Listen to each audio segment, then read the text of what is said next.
Hi, my name is Gary Mintz. I am the proud president of the New York Giants Preservation Society. They say that Cooperstown is the town where baseball lives. The New York Giants Preservation Society is where the New York Giants still live. Our mission, we started in 2012, is to remember, treasure, and preserve the storied history of the Giants of the Polo Grounds. And what a history it was, and still remains in the hearts and minds of many people. 5 world championships, countless famous players, you know their names: Carl Hubble, Christy Mathewson, Mel Ott, Monty Irvin, Willie Mays, and manager John McGraw. And the famous events that happened at the Polo Grounds: the catch, 1954, Willie Mays, and of course the shot heard around the world by Bobby Thompson. And of course the famed and fabled Polo Grounds Stadium. These are memories that cannot dissipate or leave us. I'm sorry.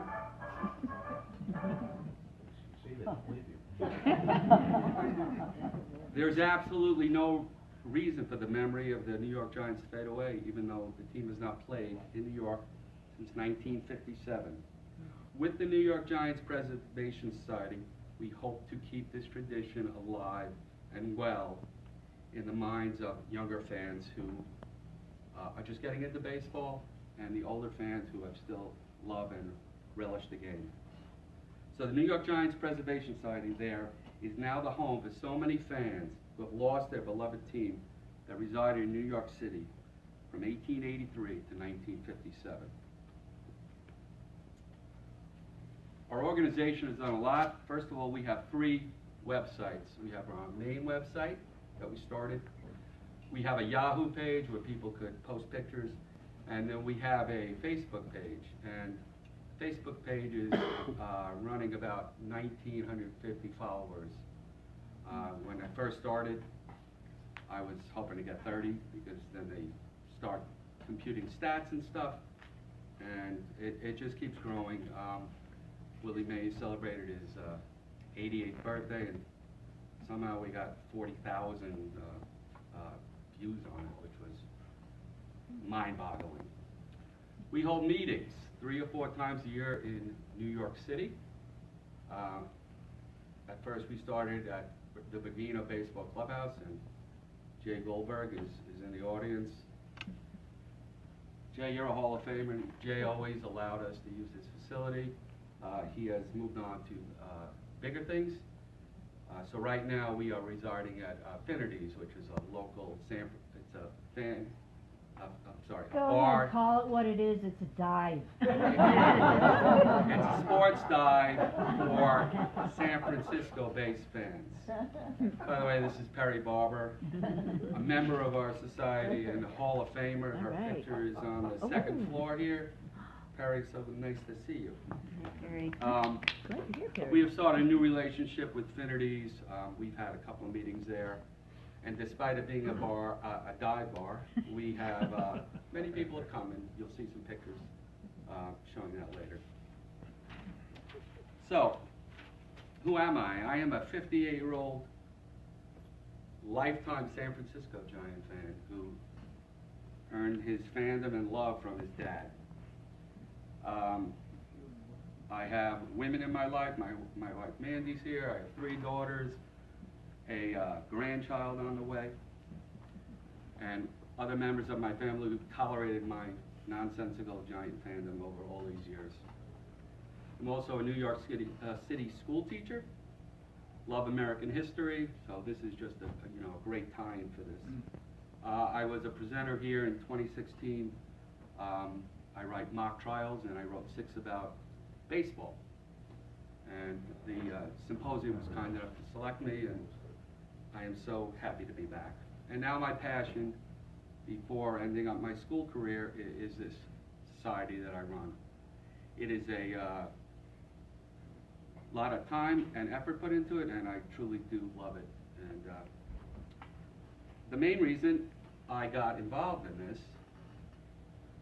is there's a picture of my dad on the bottom right. And as you all know, in Field of Dreams, You learn stuff from your father, and my father was really my inspiration in baseball. Nobody disliked my dad. He was really the greatest guy I ever knew. But he did one bad thing, and that was I wanted to be like him, so I became a San Francisco Giant fan. And for 40 years, that was a curse.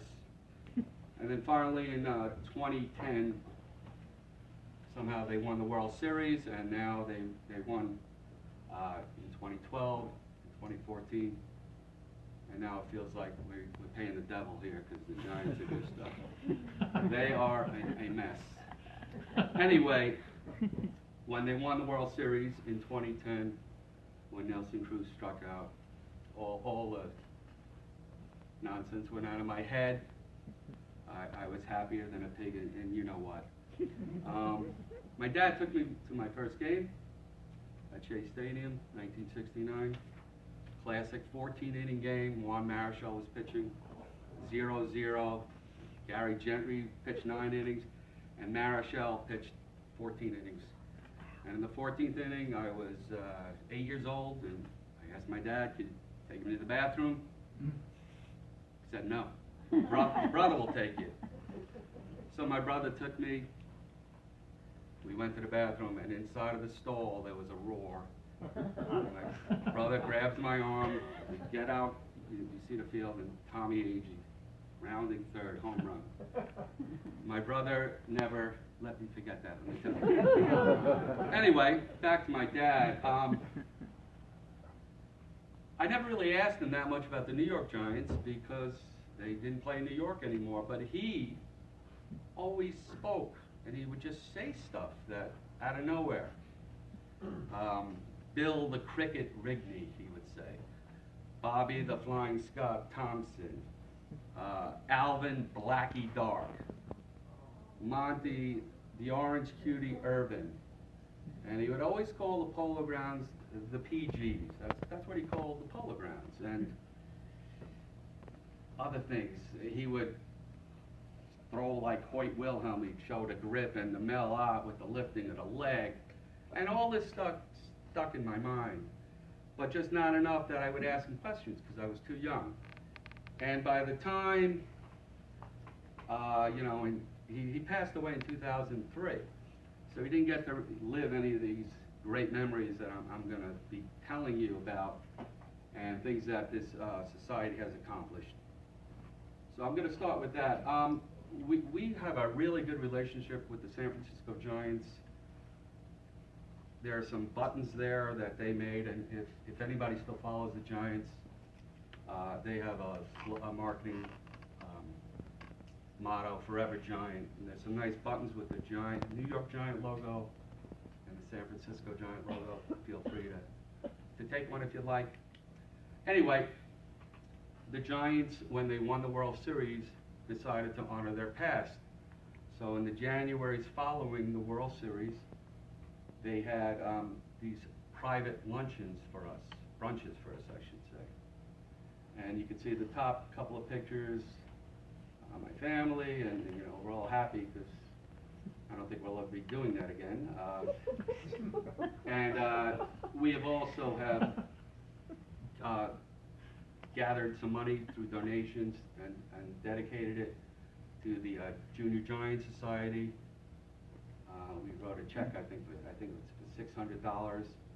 And you see most of these pictures. In 2012, we were asked to attend a Polo Grounds night at AT&T Park. And it was truly fabulous. We were called out on the field. A man named Mo Resin, they showed a clip of his The End of an Era, which is a fabulous film. It's here also in the Hall of Fame. He was a young kid. Filmed the game, and they let him on the field, and it's really a remarkable piece. Anyway, Mo made a speech, and then the late, great Peter McGowan made a speech and summed up how important it is to keep the history. And he was one of the major factors in San Franciscans, understanding the history of the team. So the night ended, the day ended, and I was at a crossroads. The Giant executives are telling us to leave the field. And Peter McGowan is like, no, follow me. And I'm like, well, what do I do? And I was like, you know, he used to really be the owner of the team, I'm going to follow him. So I followed Mr. McGowan, and he took us through the dugout. See Bruce Bochy there, and a couple of players. And then he takes us into the tunnel, and he takes us to the clubhouse. And Mike Murphy is there, and he's been with the Giants since the beginning. And then he turns the corner, he goes, I'd like you to meet Willie Mays. And it was, you know, and Willie Mays is sitting there, and we're talking to him, he's signing balls, and I'm like, why am I here? You know, this is my dad, this is what he should have been here. But regardless, it was, you know, just a classic moment. So that day will always live in, you know, as you can see, we were put up on the scoreboard. It was just a wonderful experience going there. Like I said, we have our meetings. This is the old Bergino Baseball Clubhouse in Lower Manhattan, which is not a dive bar, Perry. Not hardly. And you can see some of the people we had and some of the books on display. There's Peter McGowan, again, he passed away. Really like the nicest man. And he always wore that New York Giant hat. He knew everything, and he had names of players signed on there. Just a truly wonderful gentleman. And when you say that about a person, you're really saying a lot. Our first guest was Joshua Prager, who wrote an incredible book called The Echoing Green about the Giants stealing signs to win the 1951 pennant. And then Jay, a little younger back there with me when I was younger. And that is Jamie Rupert, who happens to be Horace Stoning's granddaughter and also a member of our society. That's our banner. This is Andrew Baggerly, you know, esteemed writer for the Giants today. We've really gotten a lot of credible guests. Bill Madden, a Hall of Famer, has spoke at our meetings. This is Arnold Hainu, still alive and still, I mean, just he spoke and eloquently and just a great speaker.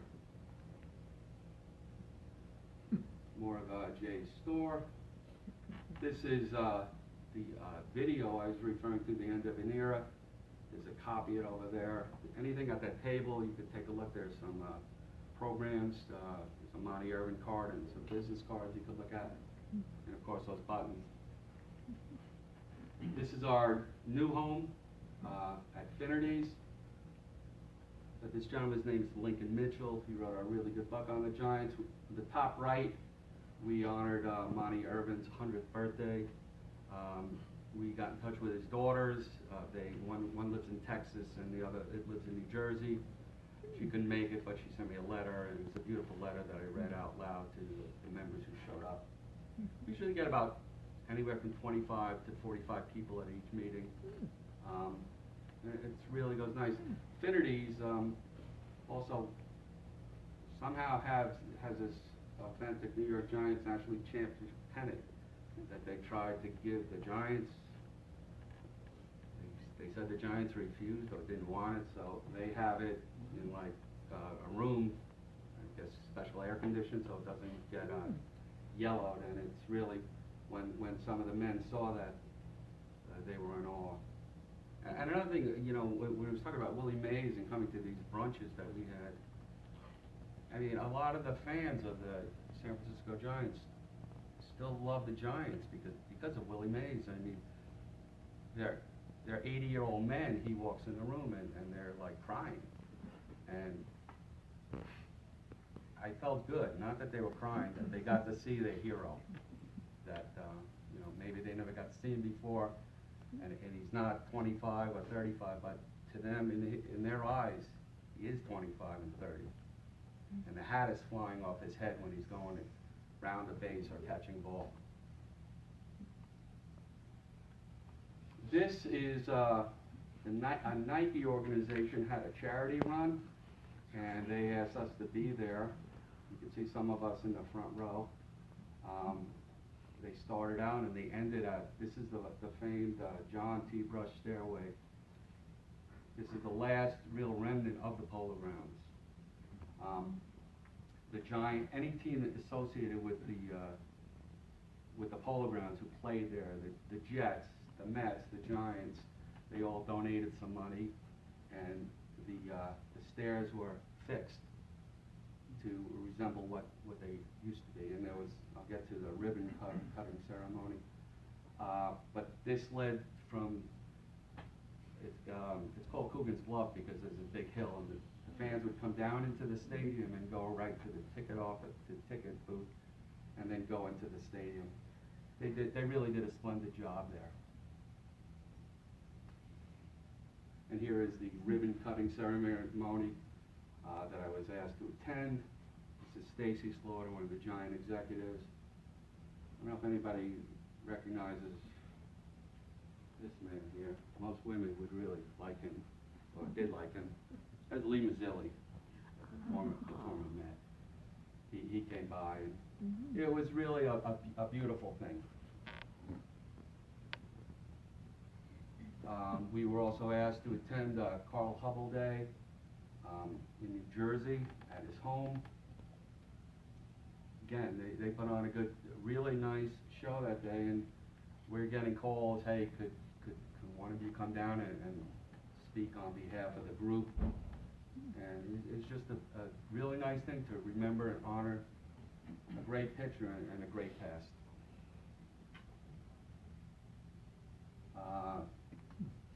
I was asked to come and speak, and I had to make a speech at the, they made a Monty Irvin statue, similar to the ones that they have at 18 Oracle Park now. It is a beautiful statue, and it's located in Monty Irvin Orange Park in New Jersey. The man next to me is Mario Alioto, one of the Giants executives. These are his two. This section here is when he passed away. We went to his memorial, and that's Larry Bear and Monty Irvin's two daughters. And finally, there's a plaque there that they dedicated to Monty Irvin and Yogi Berra and Larry Doby in New Jersey. Some other things we've been involved in. The John T. Brush Stairway I spoke about. We hung up our banner there to make it look, that came out really good. Mark Melanson, one of the Giant relievers, not one of the better ones. Nobody's really that good right now, but he was a very, very nice guy. He wanted to know about the history of the team, and he came down to where the stadium was, and the guys met him and told them, they know more than me, they're older than me, and they were giving him stories, and it was, a wonderful day. Some other events around the Polo Grounds, they had a cleanup day there. All of these people were donning New York Giant hats. They gave them away. They went and they were given back to the community. This has nothing to do with the stadium, that the stadium's there. They were cleaning up the community to make it look good. Then local artists drew these images you can see up here on top of Willie Mays and the Polo Grounds to try to make the, it's kind of a very, if you've never been there, it's not the greatest area. But to give more pride to the area. And they have named some streets down there. They named one to the Alou brothers, Matty Alou. Willie Mays, they officially named the street that crosses, it was called the Harlem River Driveway, is now Willie Mays' place. At Oracle Park, the Giants' memory is continually honored, and most of this comes from Peter McGowan. They have the championship flags or the World Series flags there. The retired numbers, Monty Irvin, Willie Mays, Willie McCovey just passed, not a San Francisco, not a New York Giant, but a New York Giant draft pick. They drafted him, but he never played here. Same with Juan Marichal, 27. Then there's a Gotham Club. They have a Gotham Club in New York, and I left some information about that. And about 2 weeks ago, when maybe 3 weeks ago, the Yankees came to play the Giants at Oracle Park. They had this history tour there, and you can see there's this whole Gotham Club where they honor the past of the Giants. There's just some other images of where the Polo Grounds are today. Back, the Polo Grounds Tower. We get requests all the time for speakers and information for shows. Our organization has a lot of unfinished business, though. We want to be proactive. We want to try to get a year-round museum at Oracle Park that encompasses the whole franchise. And the Giants have a Hall of Fame wall. We're trying to get that to be the whole franchise. So in less than a decade since the organization has been founded, we've accomplished much. Our group, despite the aging of our members, is growing, not declining. We hope you join us in our quest to keep the New York Giants alive and relevant in the hearts of all baseball fans by joining our team.